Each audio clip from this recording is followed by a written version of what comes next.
the genetic makeup of the swine influenza A H1N1 virus is very unique, and its sequencing of genetic material has never before been seen in either animals or humans in the United States or anywhere else in the world. The symptoms of swine influenza in people are very similar to what we see with regular seasonal influenza.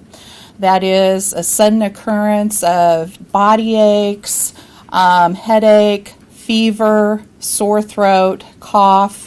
But in some cases with swine influenza, we are also hearing of patients who are having gastrointestinal symptoms like nausea, vomiting, and diarrhea. No vaccine is currently available to protect persons from getting swine influenza. If you have received the flu shot this year, it is not going to be protective if you are exposed to this strain of swine influenza virus.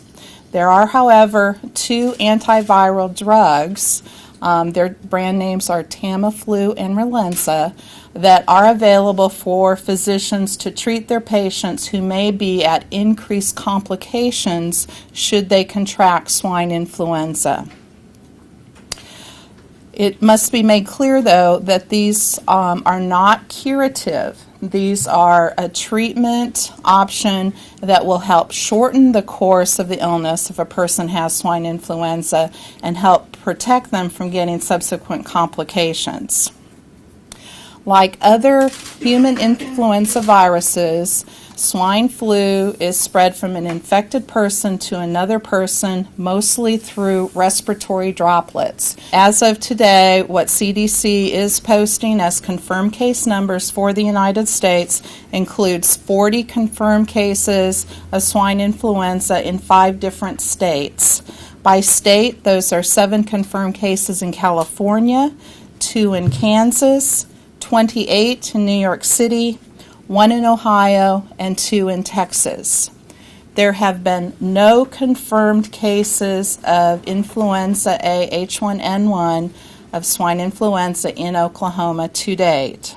However, we anticipate finding cases in Oklahoma very soon. The symptoms and clinical course of swine influenza in the United States, fortunately, have been reported to be very mild and typical of regular flu up to this point. Most of the patients were able to be treated at home, had a self-limited illness of 3 to 7 days, and recovered fully on their own. There have been no deaths in the United States attributed to swine influenza. However, we are hearing quite a different picture from Mexico, and that has caused some concern and monitoring by federal public health officials as they investigate and try to confirm exactly what is occurring in Mexico. But as you know, you are hearing through the World Health Organization and through media outlets that there have been numerous cases with some very severe pneumonias and even deaths occurring in parts of Mexico.